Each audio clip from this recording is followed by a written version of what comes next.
Selamat pagi anak-anak, ketemu lagi ya bersama Ibu di kelas 11 IPA 3 ini. Apa kabar semuanya? Baik, Alhamdulillah baik. Ibu-ibu juga baik, Alhamdulillah ya.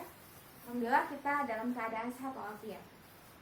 Nah, sebelum memulai pembelajaran pada hari ini, yang baiknya kita berdoa terlebih dahulu ya. Dipimpin oleh KM. Boleh. Alhamdulillah. Nah, sebelumnya kita absen terlebih dahulu ya. Bu akan absen terlebih dahulu. Oke. Ibu satu-satu, apabila ada yang hadir, acungkan tangan ya. Fitri hadir. Fauzan hadir. Hilma hadir. Hilmi hadir. Wildan kemana? Sakit? Oh ini suratnya ya? Suratnya baca terlebih dahulu ya.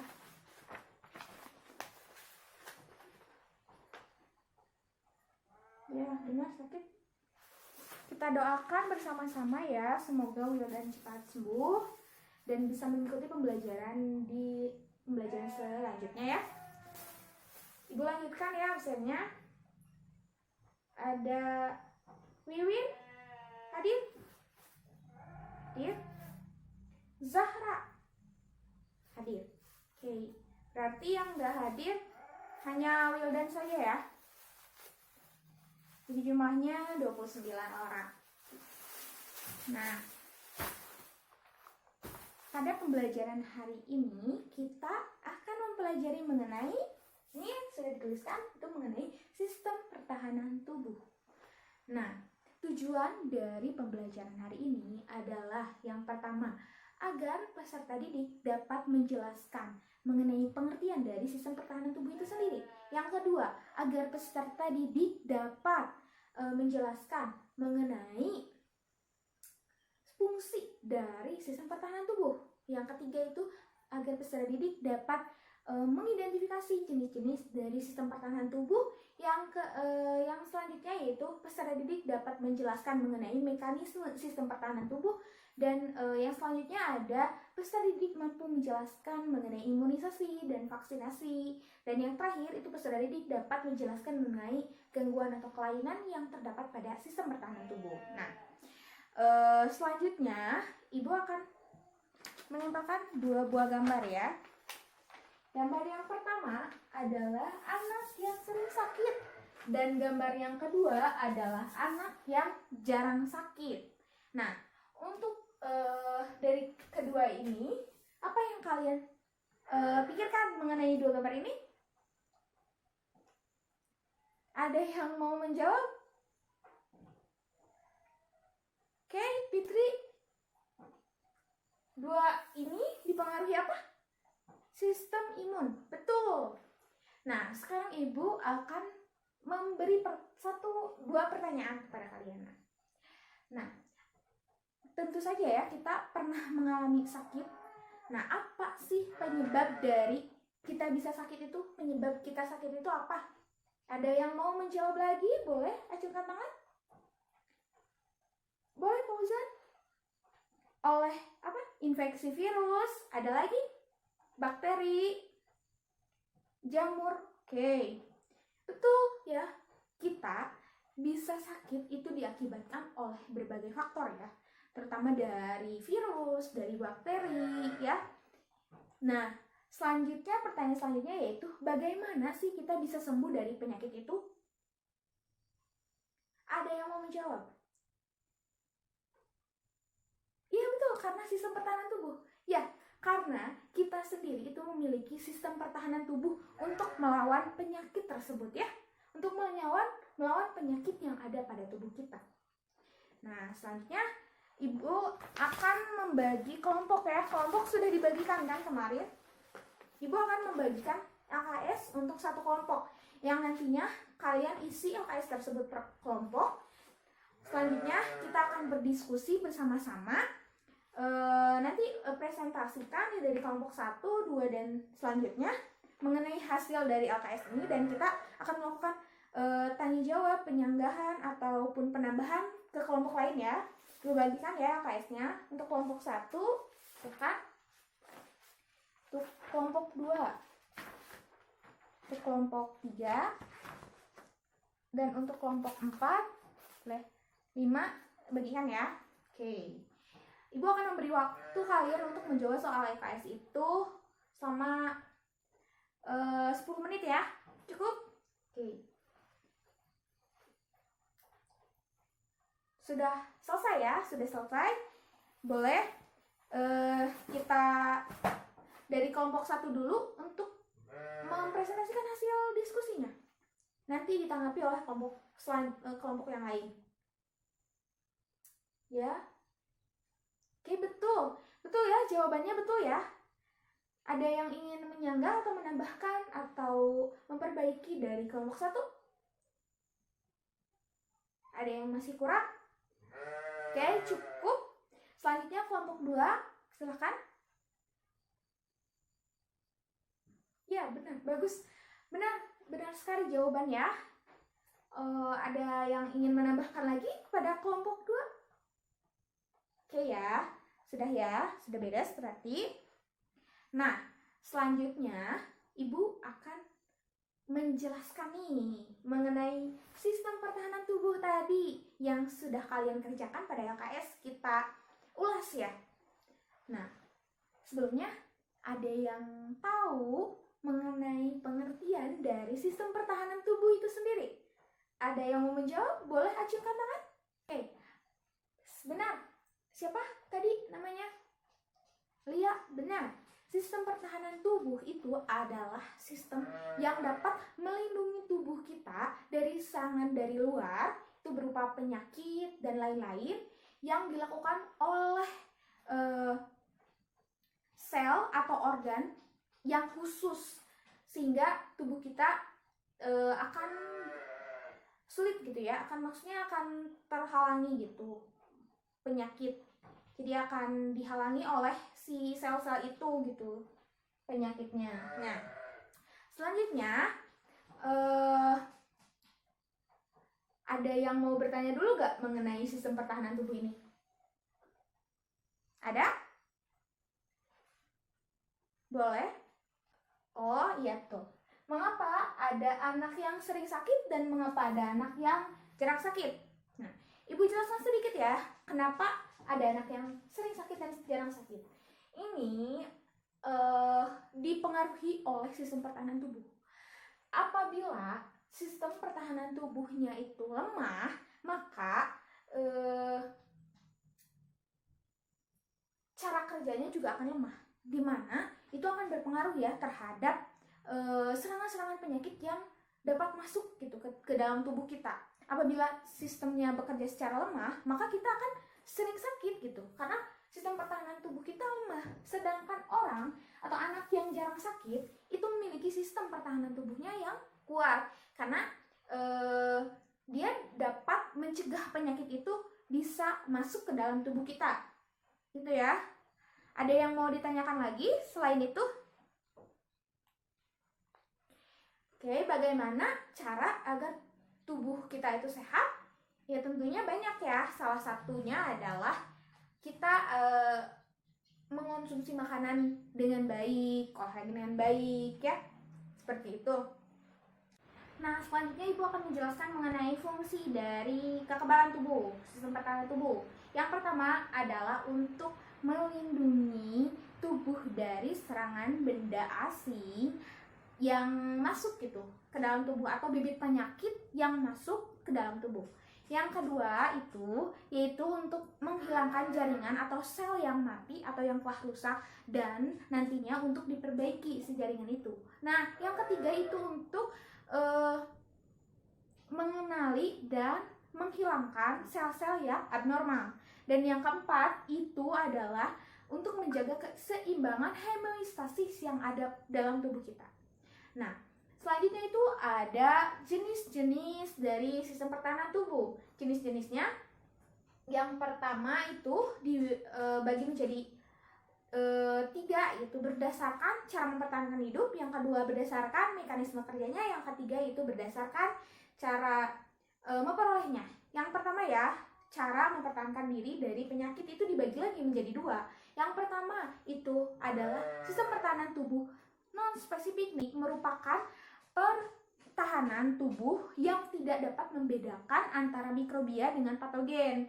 Nah, ini dapat diperoleh dari pertahanan yang terdapat di permukaan tubuh ya. Terus ada yang dari respon peradangan, ada dari fagositosis, ada juga dari protein antimikrobia. Nah, ada yang kedua mengenai sistem pertahanan tubuh spesifik. Apa yang dimaksud dengan sistem pertahanan tubuh spesifik? Merupakan pertahanan tubuh terhadap patogen yang tentunya akan masuk ke dalam tubuh kita. Nah, sistem pertahanan tubuh dari spesifik ini itu akan bekerja setelah suatu patogen itu masuk ke dalam sistem pertahanan tubuh non spesifik, baru ke spesifik. Nah, sistem pertahanan tubuh spesifik itu dibagi menjadi 2 komponen. Ada yang bisa menjawab? Ya, betul, dari limfosit dan antibodi. Nah, antibodi itu disebut juga imunoglobin. Nah, imunoglobin itu disingkat juga dengan IG. IG itu ada beberapa ya, ada 5. Yang pertama, ada IgM. IgM ini karakteristiknya itu dia akan masuk ke dalam sel darah ketika ada infeksi pertama. Yang kedua adalah IgG atau imunoglobin G. Itu berada banyak ya, itu berada banyak di dalam darah kita yang nantinya akan diproduksi pada saat infeksi yang kedua. Nah, yang selanjutnya ada imunoglobin A. Nah, imunoglobin A ini ternyata terdapat pada apa? Terdapat pada air mata kita loh. Ada dari air mata, air liur, dan sel-sel mukosa ya, yang berfungsi nantinya untuk mencegah infeksi pada sel-sel epitelium. Nah, selanjutnya ada IgD. IgD itu ditemukan pada permukaan limfosit B sebagai reseptor dan berfungsi untuk merangsang pembentukan antibodi oleh sel B plasma. Nah, yang selanjutnya yang terakhir adalah ada IgE. IgE ini itu ditemukan terikat pada basofil yang berada di saluran darah dan tentu ada di sel mas di dalam jaringan tubuh, di dalam jaringan yang berfungsi untuk memengaruhi sel agar dapat mengeluarkan histamin dan terlibat dalam reaksi alergi. Nah, ternyata berdasarkan ini ada beberapa lapisan pertahanan tubuh. Ada 3 ya. Ada lapisan pertama, lapisan kedua, lapisan ketiga. Untuk lapisan pertama ini yaitu ada permukaan, ada kulit ya, ada membran mukosa, selanjutnya ada bulu hidung, ada silia pada trakea, dan sekresi cairan dari kulit. Itu untuk lapisan pertama. Lapisan kedua ada inflamasi, ada sel-sel fagosit, ada protein antimikrobia ya. Nah, untuk pertahanan yang ketiga itu ada limfosit dan tentunya antibodi. Nah, selanjutnya berdasarkan cara mekanisme kerja. Berdasarkan cara mekanisme kerja itu dibagi menjadi 2, yaitu kekebalan humoral dan kekebalan seluler. Untuk kekebalan humoral ini melibatkan aktivitas dari sel B, di mana sel B ini akan mengalami pembelahan menjadi 2 bagian, yaitu menjadi sel B plasma dan sel B pengingat. Nah, di mana sel B plasma ini akan menghasilkan antibodi yang mengikat antigen sehingga makrofag di dalam tubuh itu mudah menangkap dan menghancurkan patogen ya. Sedangkan sel pengingat akan ada sampai waktu yang lama. Nah, serangkaian respon ini itu disebut dengan sistem pertahanan tubuh primer. Nah, untuk sistem pertahanan tubuh seluler itu melibatkan aktivitas sel T yang dimana sel T ini bertugas menyerang sel asing atau jaringan tubuh yang sudah terinfeksi secara langsung. Nah, ketika sel T pembunuh ini terkena antigen pada permukaan sel asing, sel T itu akan menyerang dan menghancurkan dengan cara merusak sel-sel yang sel-sel asing itu ya. Nah, seperti itu ya. Jadi ada dua perbedaan. Sel humoral itu oleh aktivitas sel B, sedangkan seluler itu oleh aktivitas sel T. Gitu ya. Selanjutnya yang ketiga, jenis yang ketiga itu berdasarkan cara memperolehnya. Berdasarkan cara memperolehnya itu dibagi menjadi dua juga. Yang pertama itu sel aktif, dan yang kedua itu kekebalan aktif. Yang kedua itu dengan cara kekebalan pasif. Nah, untuk kekebalan aktif ini merupakan kekebalan yang dihasilkan oleh tubuh kita sendiri. Nah, kekebalan aktif ini nantinya dapat diperoleh secara alami maupun buatan. Nah, kekebalan aktif alami diperoleh seorang melalui saat mengalami sakitnya. Akibat suatu infeksi yang aktif alami diperoleh oleh seseorang setelah mengalami sakit menjadi kebal ya terhadap penyakit itu. Nah, kalau misalkan yang buatan itu ada yang kemarin kita lakukan itu vaksin ya. Nah, untuk kekebalan pasif itu sebaliknya atau kebalikan dari kekebalan yang aktif, di mana kekebalan pasif ini diperoleh setelah menerima antibodi dari luar tubuh, baik secara alami ataupun buatan ya. Nah, setelah menjelaskan mengenai jenis-jenis dari sistem pertahanan tubuh, kita lanjut mengenai mekanisme dari sistem pertahanan tubuh. Mekanisme dari sistem pertahanan tubuh juga dibagi dua tadi, dibagi menjadi spesifik dan non spesifik.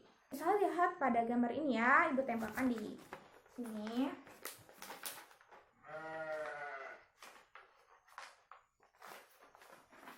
Ya, ini mengenai mekanisme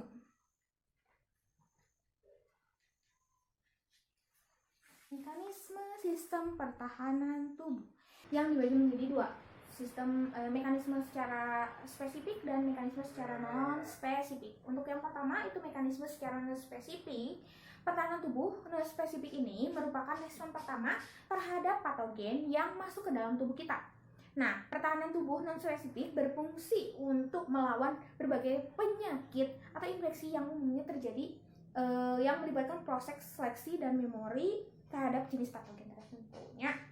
Misalnya yang dibagi menjadi dua juga, yaitu pertahanan garis pertama dan pertahanan garis kedua. Untuk pertahanan garis pertama dibedakan menjadi pertahanan secara fisik dan juga pertahanan secara kimiawi. Nah, untuk kedua itu patogen yang berhasil melewati pertahanan garis pertama ini akan diatasi oleh pertahanan garis kedua, di mana pertahanan garis kedua itu meliputi fagositosis, inflamasi, demam, interferon, dan sistem komplement ya. Nah, selanjutnya Ibu juga akan menjelaskan mengenai mekanisme sistem pertahanan tubuh yang spesifik. Nah, mekanismenya pertahanan tubuh spesifik ini merupakan pertahanan tubuh yang berfungsi untuk melawan patogen tertentu dan yang aktif gitu ya. Apabila pertahanan tubuh kita itu tidak mampu mengatasi infeksi patogen. Nah, mekanisme pertahanan tubuh non spesifik dibagi menjadi dua, yaitu pertahanan garis pertama dan pertahanan garis kedua. Untuk pertahanan garis pertama ini dibedakan menjadi pertahanan secara fisik dan kimiawi. Nah ya, di sini kita bisa lihat secara fisik dan kimiawi. Selanjutnya kita akan menjelaskan mengenai imunisasi dan vaksin. Ya, ada yang bisa menjelaskan mengenai imunisasi? Ya boleh, Lia. Ya betul ya, imunisasi itu berasal dari kata imun. kebal, yang artinya itu kebal atau resisten ya.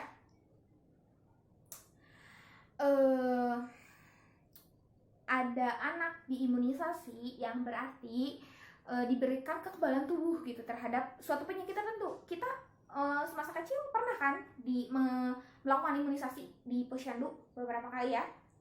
Nah, imunisasi itu adalah suatu upaya untuk menimbulkan atau meningkatkan kekebalan tubuh seseorang secara aktif terhadap suatu penyakit. Sehingga apabila suatu saat itu orang itu terkena atau terserang dengan penyakit tersebut, dia tidak akan mengalami sakit yang begitu berat gitu ya. Karena dia sudah membentuk sistem kekebalan tubuh itu. Sakitnya mungkin akan sakit tetapi akan ringan. Nah, sedangkan untuk vaksin, apa sih yang dimaksud dengan vaksin? Vaksin adalah suatu antigen berupa mikroorganisme yang sudah mati tapi sebenarnya masih hidup gitu ya. Masih hidup namun dilemahkan dan bagian-bagiannya pun masih utuh. Yang ini vaksin juga yang telah diolah gitu, yang diolah oleh toksoid protein rekombinan yang apabila diberikan kepada seseorang akan menimbulkan itu kekebalan tubuh ya secara aktif terhadap penyakit infeksi tertentu. Nah, selanjutnya materi yang terakhir ya, ada gangguan atau kelainan pada sistem pertahanan tubuh kita. Nah, ada beberapa ya yang Ibu akan jelaskan. Yang pertama ada alergi. Alergi ada atau hipersensitivitas adalah respon imun yang berlebihan terhadap senyawa yang masuk ke dalam tubuh kitanya. Senyawa tersebut dinamakan dengan alergi. Nah, alergi ini dapat berupa debu, serbuk sari, gigitan serangga, rambut kucing, dan jenis makanan tertentu misalnya udang, ikan, dan lain-lain ya. Nah, yang kedua itu ada autoimunitas. Imunitas ini kita bisa ketahui merupakan gangguan pada sistem kekebalan tubuh atau antibodi kita yang diproduksi justru menyerang balik sel-sel yang ada pada tubuh kita sendiri gitu ya. Si sel-sel itu tidak dapat membedakan sel tubuh sendiri dengan sel-sel asing, jadi sel tubuh sendiri juga diserang gitu ya. Autoimunitas dapat disebabkan oleh gagalnya proses pematangan sel T di kelenjar timus. Autoimunitas juga menyebabkan beberapa kelainan, yaitu diabetes mellitus, lupus, radang sendi, dan lain-lain. Nah, yang terakhir ada AIDS ya. AIDS atau Acquired Immune Deficiency Syndrome, yang merupakan kumpulan berbagai penyakit yang disebabkan oleh melemahnya sistem kekebalan tubuh ya. Jadi sistem kekebalan tubuhnya melemah. Penyakit ini disebabkan oleh infeksi virus HIV yang menyerang sel T, yang menyerang sel T pembantu yang berfungsi untuk menstimulasi pembentukan sel B plasma dan sel T lainnya, jadi menyerang gitu ya. Nah, mungkin seperti itu yang dapat Ibu sampaikan untuk pertemuan mengenai sistem pertahanan tubuh ini. Apakah ada yang ingin menyimpulkan? Ya, boleh Fauzan. Betul ya. Nah, di sini Ibu akan menyimpulkan hasil dari pembelajaran mengenai sistem pertahanan tubuh ini, yaitu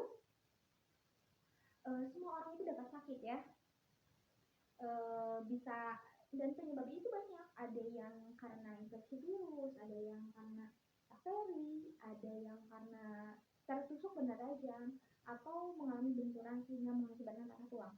Namun, penyakit itu dapat sembuh karena tubuh kita ini memiliki sistem pertahanan tubuh yang memiliki fungsi yang tadi, yang pertama yaitu untuk mempertahankan dari patogen dan juga dari agen eksternal seperti debu atau seperti bulu kucing, bulu hewan, dan lain-lain ya.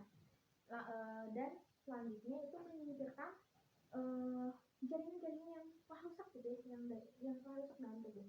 Dan yang selanjutnya yaitu untuk mengenali dan menghilangkan jaringan-jaringan yang abnormal yang dapat menyebabkan kanker di tubuh kita.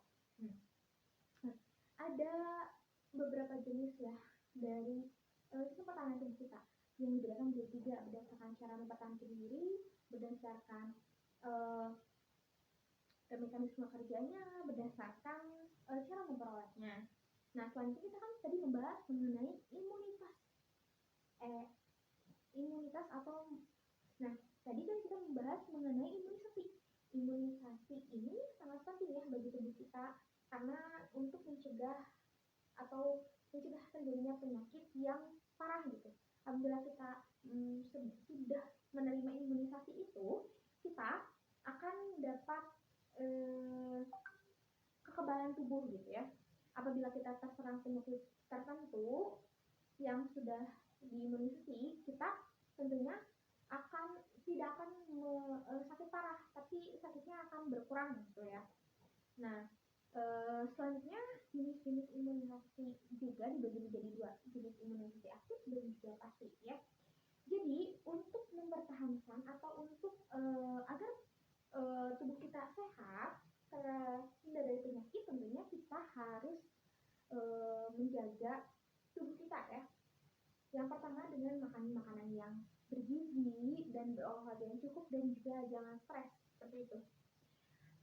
Mungkin untuk tugas di minggu selanjutnya nanti Ibu kasih ya ke KM, mungkin nanti dipelajari dan dikerjakan. Untuk itu terima kasih, mohon maaf apabila ada kesalahan.